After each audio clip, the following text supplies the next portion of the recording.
You know, it really is an exciting time to be talking about this subject, as sort of troubling as it is, because unlike a few years ago when I started research on this book, the landscape is really changing, and I think we are really poised for a number of the changes that I argue for in the Body Toxic that I think are really essential to protecting public health and the environment. And the bottom line, I think, is that we're going to have to strengthen our federal laws with respect to toxic chemicals and what we allow into the commercial pipeline. So I thought that tonight I would share with you a little bit about why I wrote this book, and then talk some about the hazards of some of the chemicals that I examine in detail in the Body Toxic. And then I'll talk a little bit more about what's going on with this opportunity that's before us to really reform the law known as the Toxic Substances Control Act, and why it's so important that that does happen. And then we should have some time for questions as well. But before I get started, I just wanted to make a comment. As I was watching all of you file in, I was noticing again that the audience is composed of a majority of women, and that is not unusual when I've done talks in various cities around the country.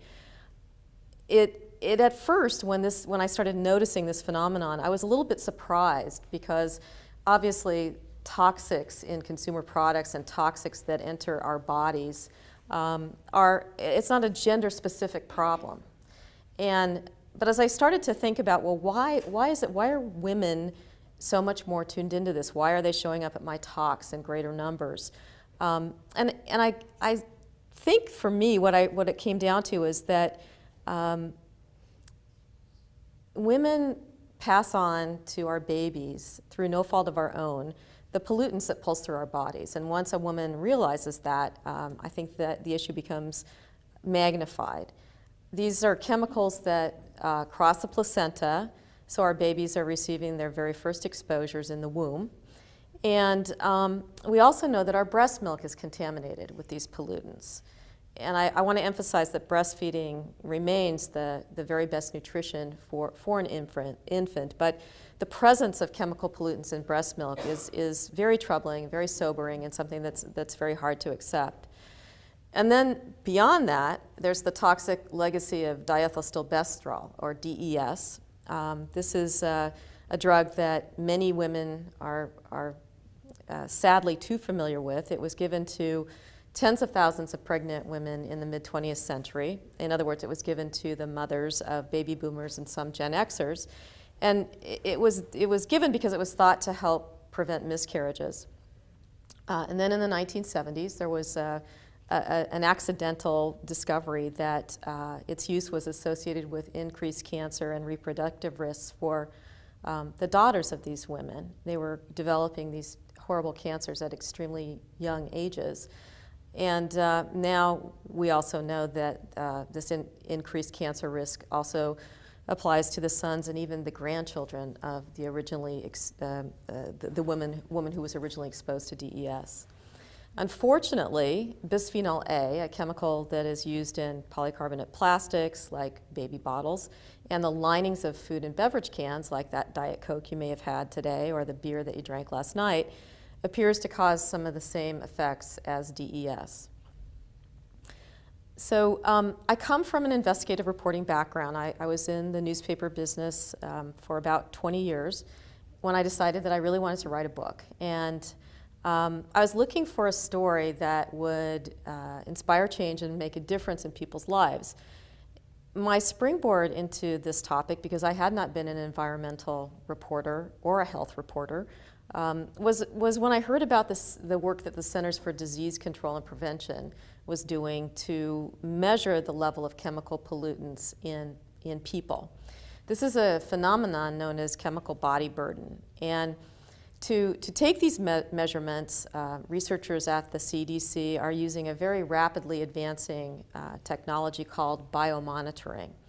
So every few years, the CDC puts out its report on the chemicals its researchers are finding in people and in a representative sample of the population. And more chemicals are added to the list because our ability to measure them is growing. The latest report came out in December of 2009, so that's quite recently, and it measured 212 chemicals and chemical metabolites, which is the form of the parent chemical breaks down into inside a body, in the blood and urine of a representative sample of the population. Now, I want to emphasize that there are more chemicals to be found than that to be found in people, and I would wager that all of us sitting here have more chemicals than that in our body, but that 212 number is what the most cutting edge laboratories are able to measure for now. What got my attention about biomonitoring and chemical body burden is that these toxic body burdens are inescapable because people are exposed quite unwittingly as they go about their daily lives. And like many people, I had assumed that our regulatory system required chemicals to be tested before they were used in our everyday things. But I soon learned that the vast majority of the chemicals that make our lives so convenient have not been safety tested because it's just simply not required. And the reason is that the regulations in this case, regulations that were written in 1976, placed the interests of commerce before the interest of consumers. In fact, the Environmental Protection Agency is so hamstrung by these regulations that it's tested just 200 of more than 62,000 chemicals that were registered for use in the United States when these toxic laws were first passed. Equally astounding is this: because of the way the regulations were written and the way the courts have interpreted the regulations, the EPA lacks the authority to ban the worst of the worst chemicals. And the best example of this is asbestos. In 1989, the EPA made a rule that to ban most uses of asbestos, and because of decisions that were made in federal appeals courts based on suits that were filed by industry, most of what the EPA did was overruled. So the EPA could not ban asbestos and has not attempted to ban another chemical. That was in 1989. So I realized that was the story that I really wanted to tell, that there just seemed to be so much that was so important to the health and well-being of our society that people really weren't looking at, and this was the story that I wanted to tell. So I want to give just a few examples of why, based on my research, I became so concerned about this situation. Over the past few decades, there's been a number of environmental health studies that have demonstrated how chemicals are playing some role. We don't know exactly how, but they are playing some role in the incidence and prevalence of many diseases that are on the rise. And I'm talking about things like childhood cancers, such as leukemia and brain cancer, that have increased by more than 20% since 1975. Rates of asthma have tripled in the last 25 years, and asthma is now the most common childhood chronic disease. Testicular cancer, a cancer that strikes young adults in particular, is up more than 50% in the last 25 years. The risk of breast cancer affects 1 of every 8 women. Difficulties in conceiving and maintaining a pregnancy are increasing in younger women between the ages of 18 and 25. And learning and developmental disabilities affect about 1 in 6 children under the age of 18. Chemical exposures are a contributing factor to these disturbing and costly diseases.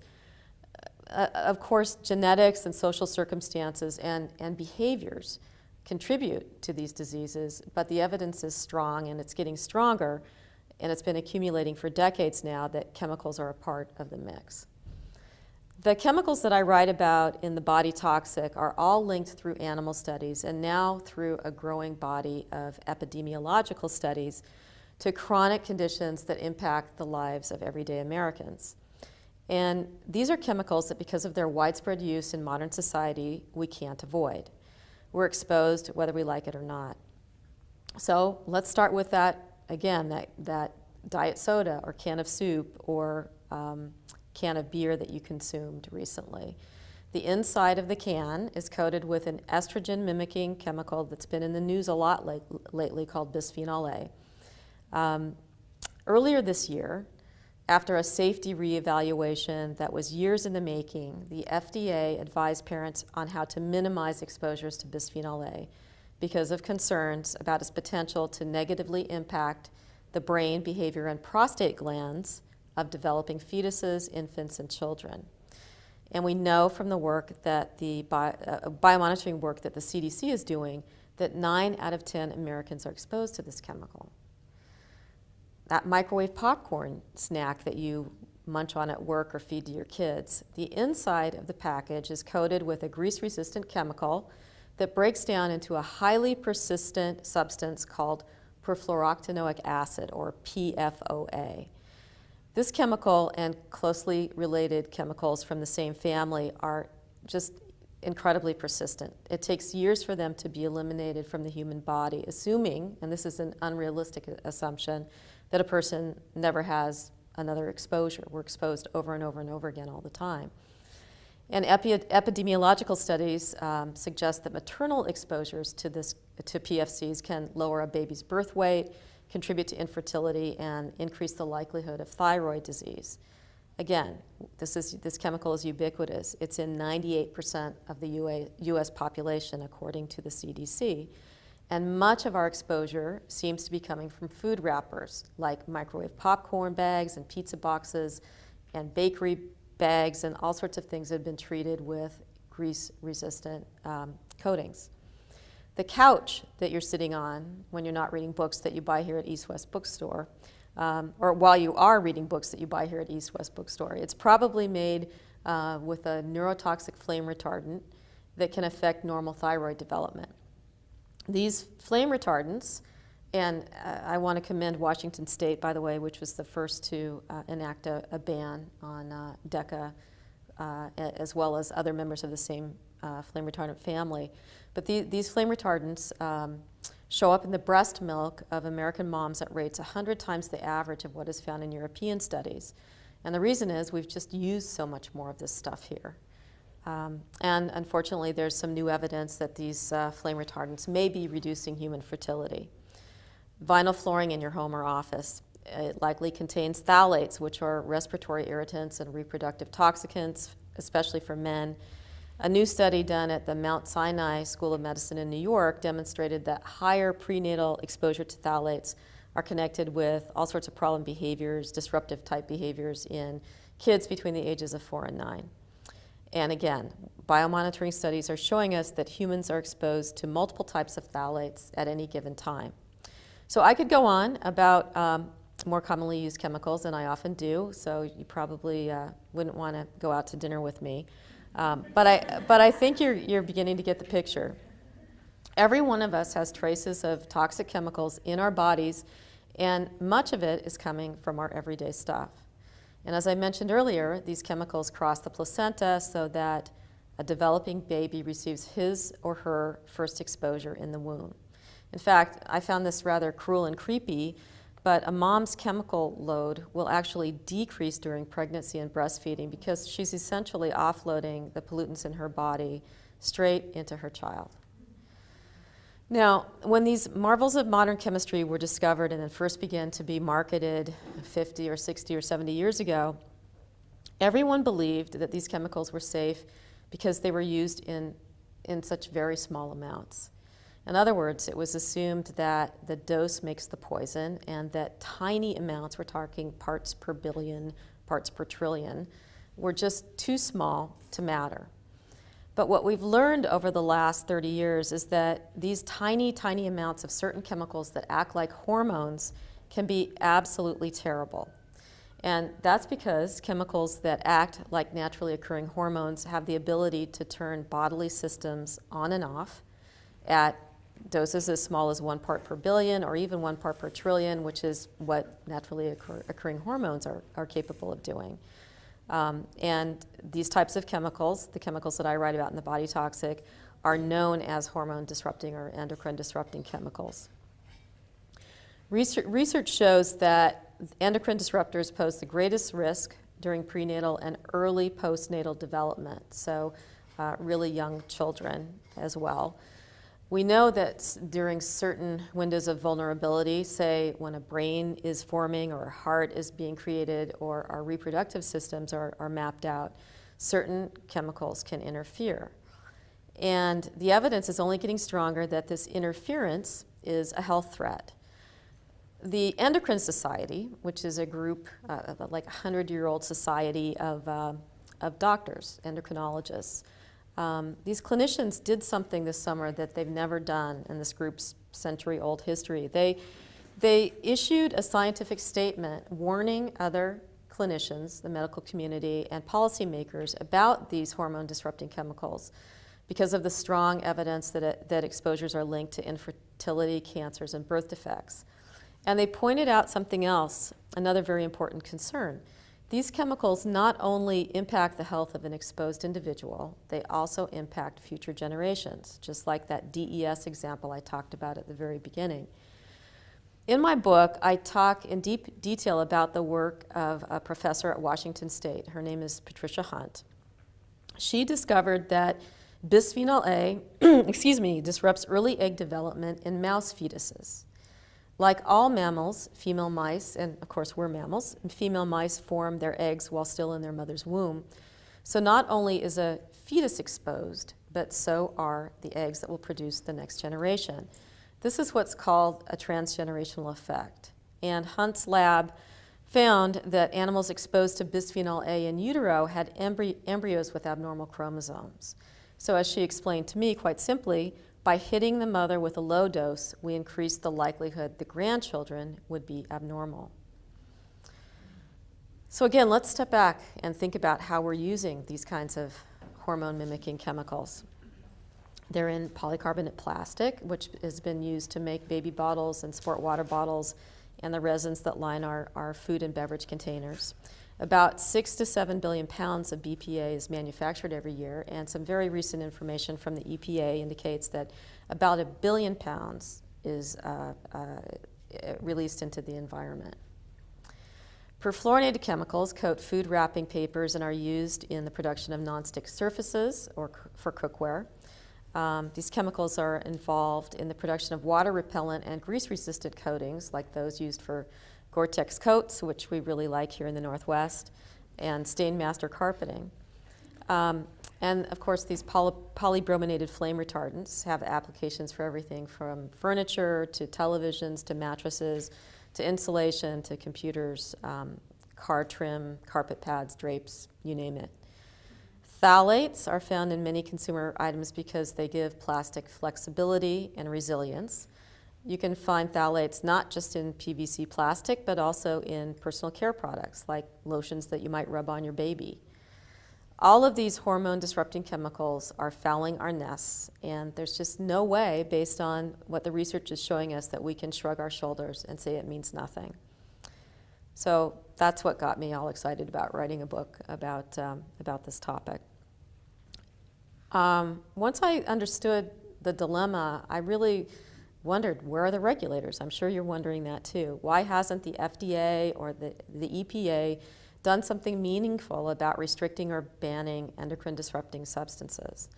Well, one reason is that these chemicals produce effects that are just not predicted by the models that regulators rely on to assess toxicology. They rely on, again, this model, the dose makes the poison. So, and that's meaningless when we talk about endocrine disrupting chemicals that have the ability to affect our bodies at such incredibly tiny dosages.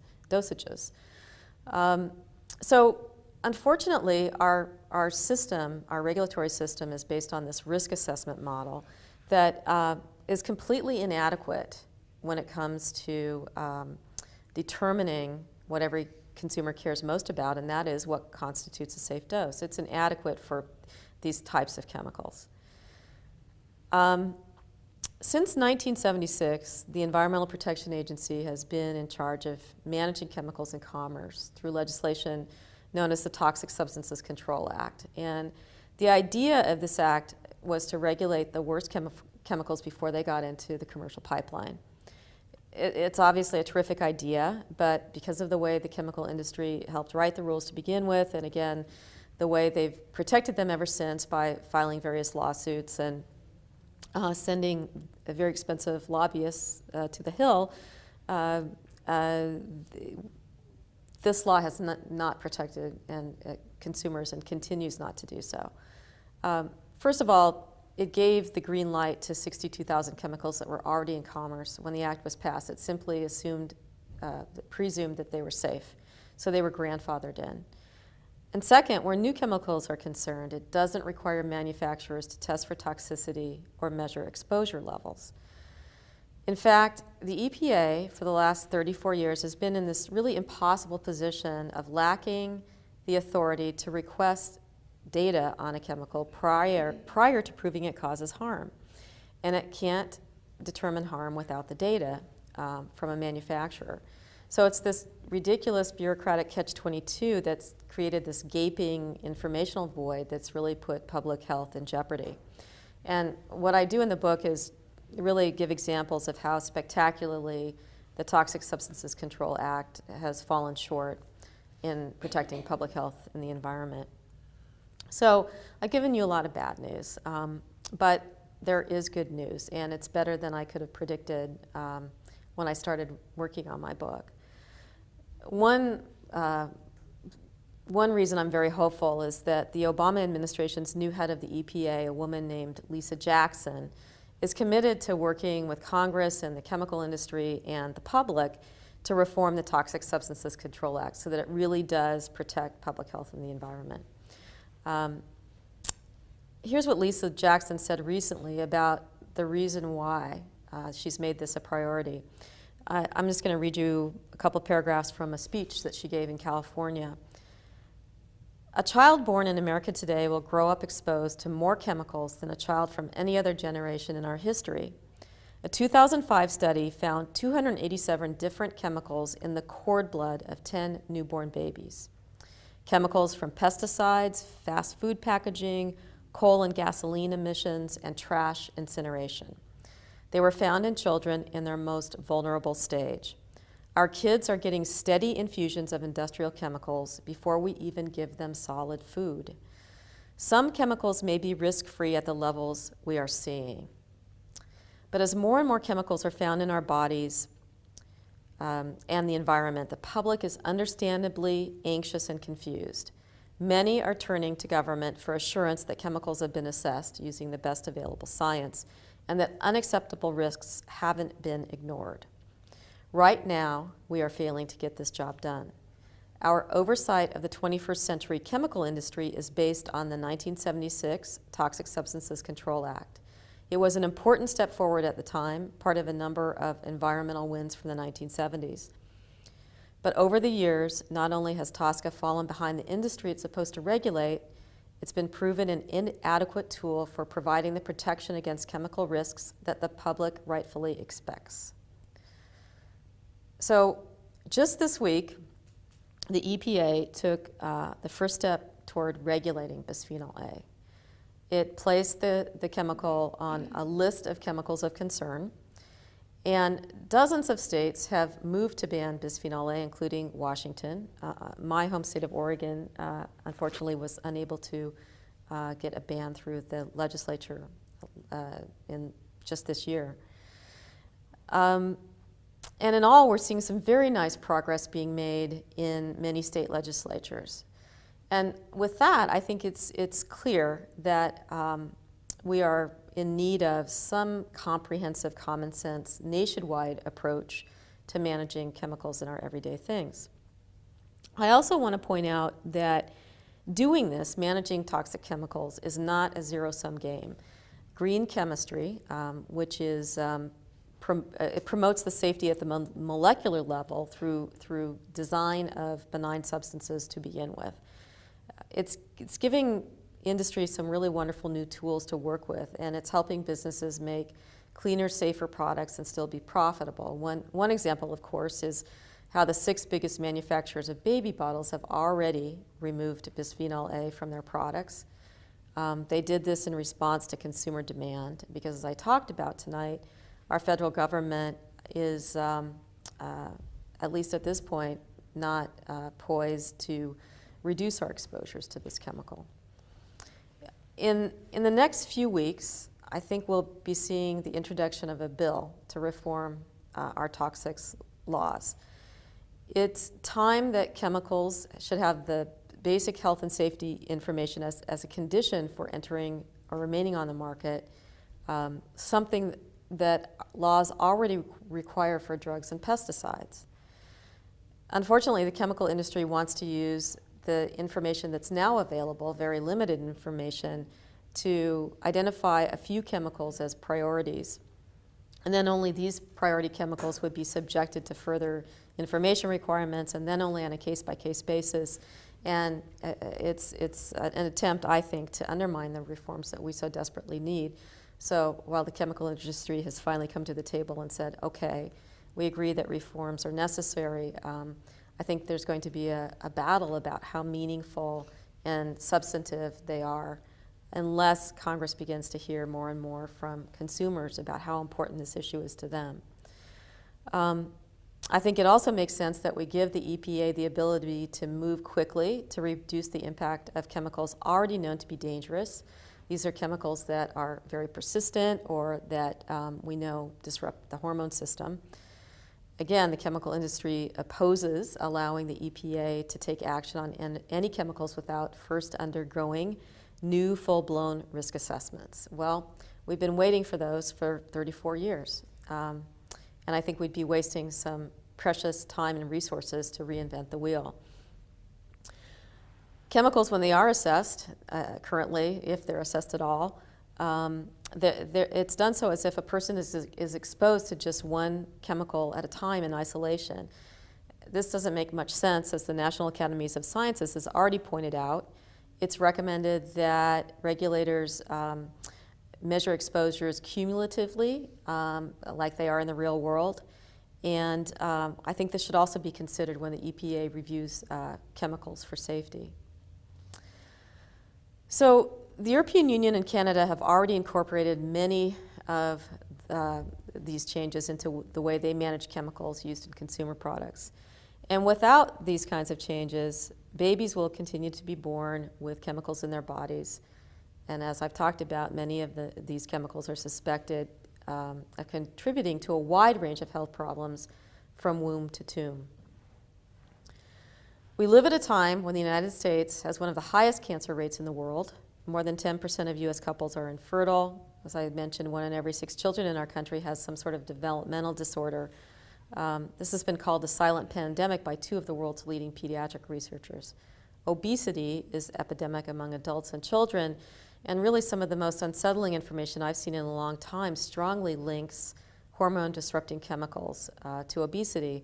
It seems that with some people, hormone-disrupting chemicals play a role in the way that they develop and store fat. I think it makes sense that we demand well-warranted precautions based on the information that we have today. We can't really shop our way out of this problem. I can point out that there are sources and pathways of exposures, and we could take simple steps to reduce our exposures individually. And I do talk about that in the book. Even things like dusting and vacuuming regularly with a machine with a good filter helps a lot, because so many of these pollutants end up in house dust. If you quit eating microwave popcorn, that's probably a very good thing. If you replace your Teflon pans with something made out of stainless steel or cast iron or enamel or hard anodized aluminum even is probably a better choice. So there are things that we can do as individuals, but I think, as we move forward, that if we really are going to protect the next generation, we have to make this a priority at a much bigger level. We have to demand that we do not allow hormone mimicking chemicals into consumer products, that it's just something that we're not going to accept or tolerate. I would hazard a guess that everyone in this room has been affected in a personal way by the diseases linked through animal studies to toxic exposures. And as we move toward a healthcare model that prioritizes disease prevention, we just can't afford to ignore the plausible links between everyday toxic chemicals and our health. In 2003, the European Commission calculated the healthcare savings that would be attained by reforming European chemicals management, which was very similar to the way that we were doing it here in the United States until they undertook this reform. And in any event, they figured that they could very conservatively reduce healthcare costs by 0.1% in Europe by changing the approach to toxic chemicals management. So if you applied the model used in Europe to the US, by reforming TSCA, we could save about $5 billion a year. And that's savings that come just by, we don't have to cut back any services. This is I think, a very common sense kind of approach to coming up with savings. I think that we can demand common sense changes and safer products from the manufacturers of the things that we buy, and they do respond. We've seen that. We can tell companies that we won't buy products that contain hormone-disrupting ingredients.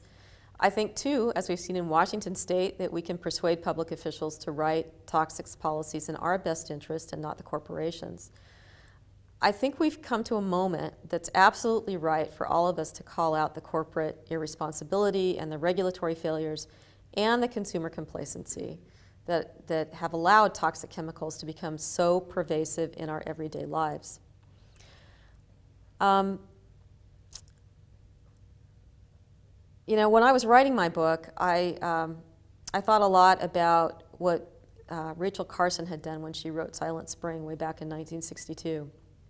And she was ridiculed and attacked and really demonized by the chemical industry, and they tried to marginalize her in so many ways. But you know, I think readers understood that she wasn't asking or demanding that we completely ignore the potential of these manufactured substances. She was asking us to consider the costs of those substances and how we can use them more responsibly. And I think that we've now come to that point with a number of chemicals that I write about in The Body Toxic. We know enough to know that we need to be take precaution. And I urge all of you to think about that in your own life and you know, in your larger life, as in your public life, in your community life.